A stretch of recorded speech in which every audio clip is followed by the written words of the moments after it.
जय हिंद। आप लोगों का स्वागत है गुलशन गुप्ता एजुकेशनल में। आज आप लोगों का दोस्तों पॉकेट जीके का क्लास 4 जो प्राचीन इतिहास में क्लास 4 जो सरल भाषा में सिखाने वाले हैं दोस्तों। लुसेंट का ही पिता या बाप कहा जाता है। अब दोस्तों जीके जीएस का टेंशन हुआ खत्म। दोस्तों जीके जीएस का टेंशन खत्म हुआ। आप लोग इसी बुक को शुरू से लास्ट तक एक बार रिविजन सेशन के लिए तौर पर जरूर देखिएगा। हर एग्जाम कवर होगा दोस्तों। 4 ऑल एग्जाम खान सर का जो पॉकेट जीके 4 ऑल एग्जाम के लिए होगा दोस्तों। बिहार एसएससी हो या बिहार पुलिस, बिहार रेलवे, मतलब बिहार में अदर एग्जाम और साथ ही साथ एसएससी रेलवे में जो भी अदर कम्पिटिटिव एग्जाम जो जनरल कंपटीशन की तैयारी करता हूँ उसके लिए हेल्पफुल होगा। देखिए वीडियो शुरू कर। क्लास 3 तक हम यहाँ तक पढ़ा दिए थे दोस्तों। आज क्लास 4 में यहाँ से यहाँ तक पढ़ाएंगे। प्रागैतिहासिक काल को प्राग प्लस इतिहास होता है। प्रागैतिहासिक काल को प्रास्तर युग भी कहा जाता है। प्रास्तर युग भी कहा जाता है। भारत में पाषाणकालीन सभ्यता का खोज सर्वप्रथम 1863 ईस्वी में आरंभ हुआ था। भारत में जो पाषाणकालीन सभ्यता का खोज 1863 ईस्वी में क्या हुआ था? आरंभ हुआ था दोस्तों।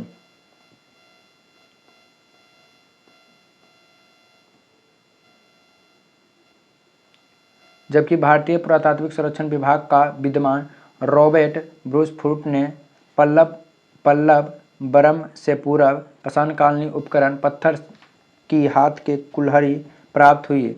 ब्रिटिश भूविज्ञान पुरातात्विक विवाद रॉबर्ट ब्रूसफुट ने भारतीय संस्थान जियोलॉजिकल सर्वे ऑफ इंडिया के भारत में इतिहास के पूर्व स्थान का भूविज्ञान संबंधी सर्वेक्षण किया था, जिन्हें भारत में इतिहास पूर्व अध्ययन के संस्थापक माना जाता है। अध्ययन के संस्थापक क्या माना जाता है दोस्तों? विद्वानों के विचार इस सभ्यता का उदय और विकास अति नूतन काल कहा जाता है। अब तक की जानकारी के अनुसार 400 करोड़ वर्ष पुरानी पृथ्वी के चारों अवस्थाओं में चौथी और अंतिम 2 भाग हैं। एगो अति नूतन है, एगो अद्यतन है दोस्तों। अति नूतन 10 लाख वर्ष से 10,000 वर्ष तक पूर्व और अद्यतन युग आज से 10,000 वर्ष से आरंभ माना जाता है दोस्तों। मानव सभ्यता के इस प्रारंभिक काल को सुविधा अनुसार 3 भागों में बांटा गया है।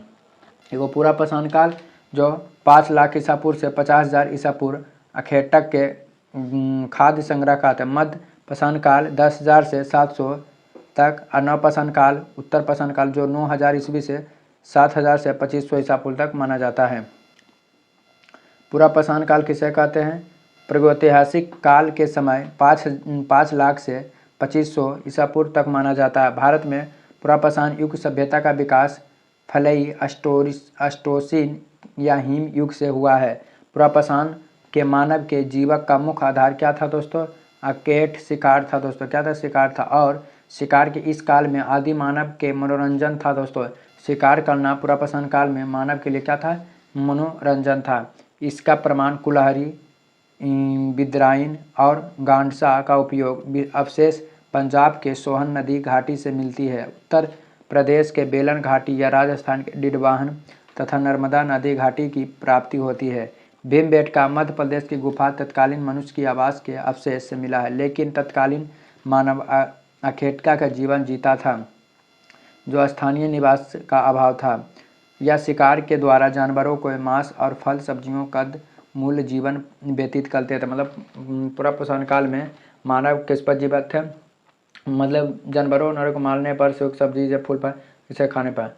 उच्च पुरापाषाण युग में ज्ञानी मानव होमो सेपियंस का प्रवेश हुआ था। मनुष्य का जो वैज्ञानिक नाम होता है ये होमो सेपियंस होता है। आग का आविष्कार पुरापाषाण काल में हुआ था, परंतु उसी समय मानव का इसका प्रयोग करना नहीं जानता, लेकिन आविष्कार तभी हुआ था। मध्य पाषाण काल में मानव शिकार करके मछली पकड़ना तथा जंगली में कंदमूल संग्रह का उसे अपना पेट भरना, यही सब करता था दोस्तों।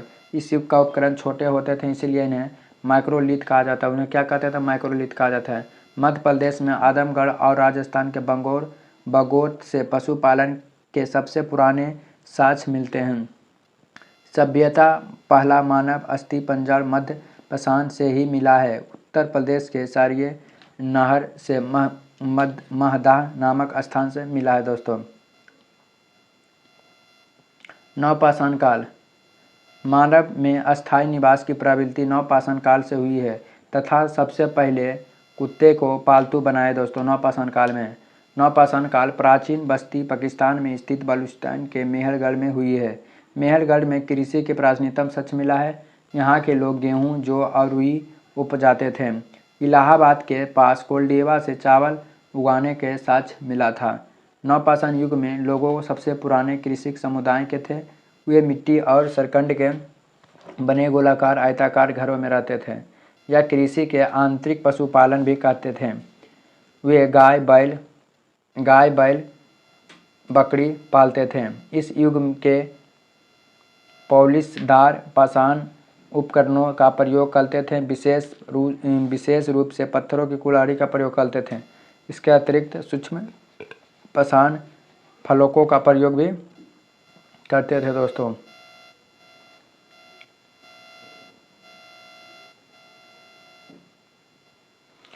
बुर्जहोम तथा गुफाकरल कश्मीर प्रांत में अनेक प्रकार के मृतभंड और बड़ी मात्रा में हड्डियों का निर्मित उपकरण औजार प्राप्त हुए थे। यहाँ से कब्र में कुत्ता को मालिक के साथ दफनाया गया मिला था दोस्तों, साक्ष्य मिला था।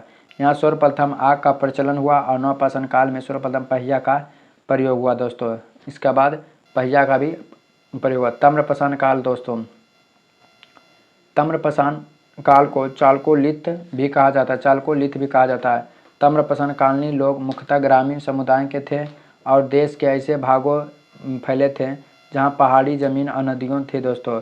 मनुष्य ने सर्वप्रथम तांबा धातु का प्रयोग किया और उसके द्वारा बनाए जाने वाला प्रथम औजार कुल्हाड़ी था। भारत में इस अवस्था में संबंध स्थल दक्षिण पूर्वी राजस्थान, पश्चिम मध्य प्रदेश, पश्चिम महाराष्ट्र, दक्षिण पूर्व भारत में पाया जाता है। राजस्थान में अहड़ और गिहुल्ड के उत्थान हुआ जो बानस घाटी के सूखे भाग में स्थित है।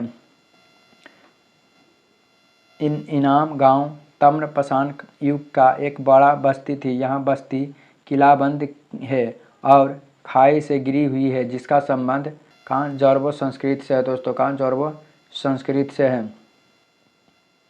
अगला चैप्टर का नाम इसमें है दोस्तों सिंधु घाटी सभ्यता। सिंधु घाटी सभ्यता चैप्टर का नाम है, या भी कुछ देख लेते हैं।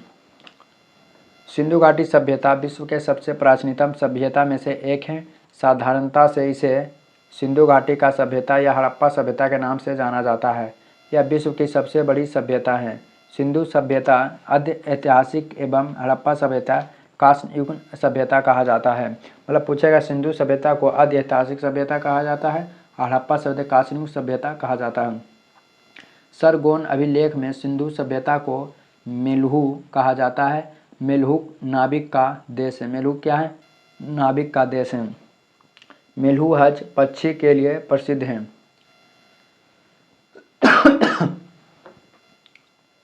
इसके काल का निर्धारण रेडियोकार्बन C14 जैसे नवीन विश्लेषण पद्धति के अनुसार सिंधु सभ्यता का स्वर्णमान तिथि 2350 ईसा पूर्व से 1750 ईसा पूर्व माना गया है। तिथि निर्धारित का कार्बन C14 पद्धति के खोज अमेरिका के प्रसिद्ध रसायन शास्त्री B.F. लीबी द्वारा 1946 ईस्वी में की गई। इस पद्धति में जिस पदार्थ का कार्बन 14 की मात्रा उतनी कम होती वह उतने ही प्राचीन मानी जाता है। मतलब जितना कम होता है उतना ही प्राचीन मतलब पुराना माना जाता है। 2600 से 1900 ईसा पूर्व नई NCERT के अनुसार है। 3250 से 2750 सरगोन अभिलेख के अनुसार जो है 2750 से 2750 ओल्ड NCERT के अनुसार है। सिंधु घाटी सभ्यता के खोज सर जॉन मार्शल 1921 में राय बहादुर दयाराम साहनी का उत्खनन किया गया था। 1924 में सर जॉन मार्शल भारतीय पुरातात्विक विभाग तत्कालीन महानिदेशक ने सिंधु घाटी या हड़प्पा के पाए जाते थे। सिंधु घाटी सभ्यता का विस्तार लगभग 13 लाख वर्ग किलोमीटर है। यह त्रिभुजकार है। आकार में कैसा है दोस्तों? त्रिभुजकार है। ये देखिए सिंधु घाटी सभ्यता है। उत्तर में दोस्तों उत्तर में जम्मू कश्मीर जो चिनाब नदी के किनारे हैं उत्तर में हो गया। पूरब में आलमगीरपुरम उत्तर प्रदेश हिंडन नदी के किनारे हैं। दक्षिण में मध्य प्रदेश दैमाबाद प्रवार नदी के किनारे हैं। पश्चिम में बलूचिस्तान जो सुतकोटडोरी दशक नदी के किनारे स्थित हैं दोस्तों। सिंधु सभ्यता का विस्तार भारत, पाकिस्तान और अफगानिस्तान में फैली गई हैं।